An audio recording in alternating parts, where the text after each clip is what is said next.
All right, so I've taken my top 100 prepping items and I've narrowed it down to the top 10. What are the most important things that you need to have for you and your family? Well, hi friends, welcome back to my shop. My name is Brian Cosby, and I'm talking about today those top items that you need to have to prepare for whether it's an EMP attack, if it's just a hurricane or some other natural disaster, a man-made issue or disaster, something else, grid down, you can't get supplies at the grocery store for whatever reason, and just to have basic stuff. We're not talking about like doomsday, prepper stuff and you got to go build a bunker in your backyard or something. We're talking about just like living like your grandparents, honestly. So what I'm gonna do is just share with you my top 10 things, maybe a few little bonus things here and there, but I hope these are helpful to you so that you can prepare for whatever's coming up. So number one is food, and highly recommend freeze-dried food. And I've got this food right here from Mountain House. So this is a bucket. This is 24 servings. And again, I've got a video on most of this stuff on the table. Would really highly recommend some kind of freeze-dried food, whether it's Mountain House or another brand. I mean, I don't care, just so you're prepared. But my recommendation is 6 months supply of food for every person in your family.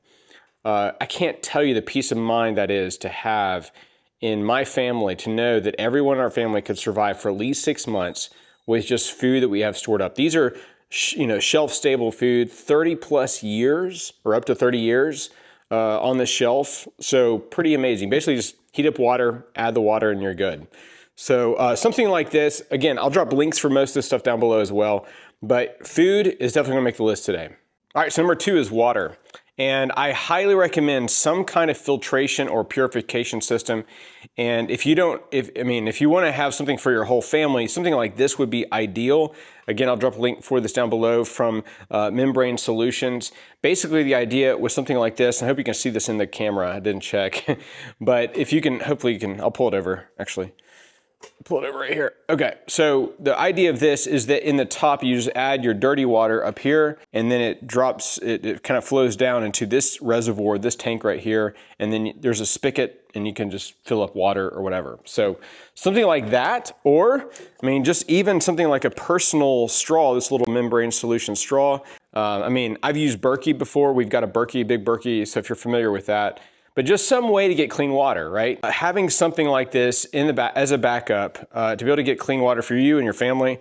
I don't think you can survive more than like 3 days without water. So having water is gonna certainly make the list today. All right, so number three on my list today is first aid.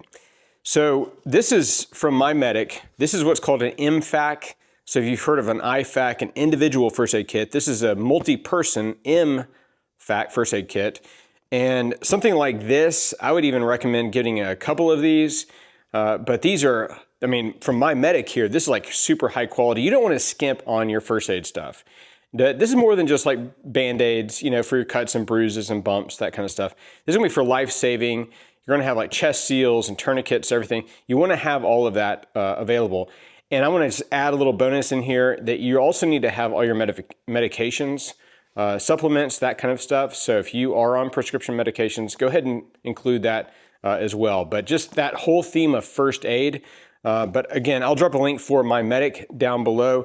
These are not cheap, but again, these are the things you are relying upon to save a life. But this has a ton of stuff. I've got videos on this. I'll drop some links down below. All right, so number four is fire. And so I want to recommend having some kind of fire kit. You need fire to cook, you need fire to heat, if you need to get warm in the wintertime, you just need a fire. And so highly recommend having a good fire kit. When I say a good fire kit, I'm talking about multiple ways to start a fire. That's matches, lighters. The best is probably a ferrocerium rod. So having that, and then also some good starters, that kind of thing.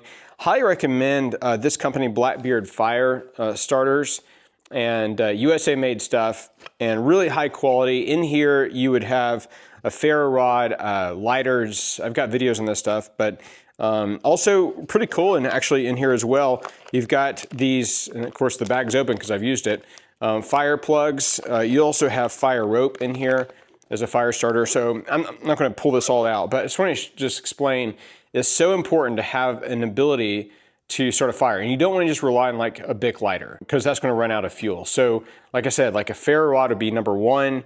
Having lighters, yeah, sure. Maybe even refillable, like butane lighters that you can refill. Those are really nice, plasma lighters, that kind of thing.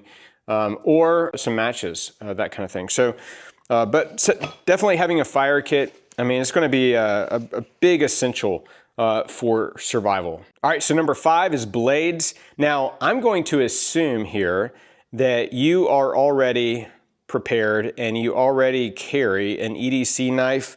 So whether it's something like this Off-Grid Knives Scorpion V3, excellent blade, you've got a blade on you. And also, let me just say this too, I'm going to assume that you're carrying a flashlight. I'm not going to include a flashlight in my list today, but those are things you should be carrying anyway. But beyond that, blades, I'm thinking specifically of one like a fixed blade like this. This is a great little blade, the Wanderer from Scallywag Tactical, USA made, high quality.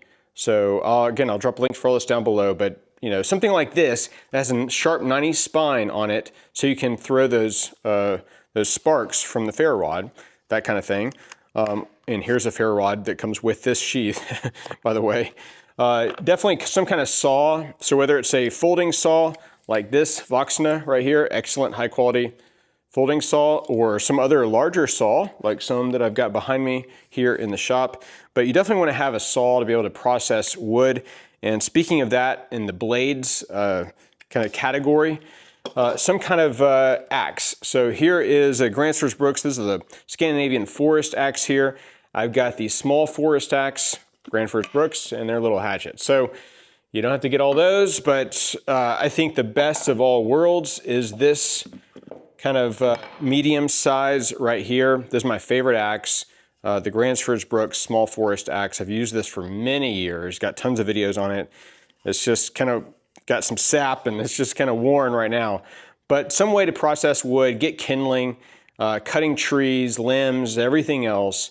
I'm going to include blades as a category that will include these kinds of things. So I'm kind of cheating a little bit here today because I'm including some other things in the list beyond just one item. But blades certainly going to make the list today. All right, so number 6 today is firearms and ammo. So it's very important to have a firearm, whether it's a handgun, shotgun, rifle, an AR platform. I've made the case on previous videos why I do believe that the AR platform, something like this, is probably the best, gun for home defense. And because of the capacity of the ammo, I mean, you got 30 round magazine here. This is empty, by the way, not loaded. But something like that, you definitely need to have a white light on there as well. You don't have to have a suppressor, but the idea though is that you are able to defend your castle, your home, and the other things that you have. You need to be able to defend yourself and others. And for the recoil and getting shots on target, something like this I think is ideal for home protection. But again, having a handgun, Glock 19, something like that, a shotgun, a good rifle, like a hunting rifle even would be nice, like a 308 or 30-06, something like that. So all those are really important. And then to have the ammo that goes along with it. And can I just sneak in something right here as well, is training. So a lot of guys I know, they buy like fancy gear and guns, but they don't do any training, and it's just pointless and worthless. I would rather you spend all your money on training and just get a very inexpensive, like a PSA kind of rifle or something, and that way, you know, you are competent and effective in using that weapon, even if the weapon is not the highest quality. That's okay. I'd rather you spend the money on training. So anyway, but ammo and guns, firearms, certainly make the list today. All right, so number 7 is cordage, and what I mean by that is something like paracord. So this is probably the best stuff you can have around your homestead, your property, your house, is paracord. Now, not all paracord is created equal, so you definitely need to get the Type 3, the mil-spec stuff, 550 paracord, because this will have those strands inside of it that you can use for multiple purposes. But something like this would be ideal. There's so many purposes. We use this almost every day on our farm, And it is so helpful. When we're camping, we use this, tying up chicken feeders. I mean, all kinds of stuff. We're using paracord for all kinds of things. But within the cordage, you might want to have a bigger rope, like a static or a dynamic rope, and maybe even some chain, length of chain for towing or hauling something. Again, I'm sneaking stuff into all these categories here, but with the cordage, it's maybe helpful to have a tow strap for a vehicle, something like that. So certainly some kind of cordage is going to be very important for your prepping needs. All right, so number 8 is fuel. This one's full right here. But you need to have gasoline. If you run diesel equipment, you got to have some diesel, propane for your house or your heaters, that kind of thing. So those, even the smaller propane tanks, if you're running heaters and other, grills, whatever. But fuel is going to be important because if you need to fill up on your vehicles, your other equipment, if you have other equipment, then that's going to be very, very important. I loathe, I despise those plastic fuel canisters with all the quote safety stuff on them. If you also hate that stuff, please leave a like and comment. I love these like metal ones. I'll drop links for this down below. I've got a bunch of jerry cans as well. I like these these round ones right here. Can fill them up easily. It's got this tab on the back right here. It lets the air out and they just dump easy. The reason I like these cylinder ones better than the jerry cans, and I know jerry cans are like the thing to have, but I like these better because they don't tip over. They're round, The jerry cans, they're like this, and they're great to like tie, put to a back of a Jeep or whatever. But for everyday purposes, this is, the way to go for me. So fuel, whatever kind of fuel needs you have, that's certainly gonna make the list here today. All right, number 9, we're getting close. That's communications, alternate forms of communications. There may be a situation where you cannot use your cell phone. And we just saw this not too far from here in Hurricane Helene, where all the generators of the cell towers, they stopped working and no one could call anybody. So, you're trapped at your house, you don't have food, you don't have these supplies that I'm talking about here today, and you need to communicate. Or you've got loved ones, family members, friends, whatever, that they need to communicate. Well, this is going to be so, so important.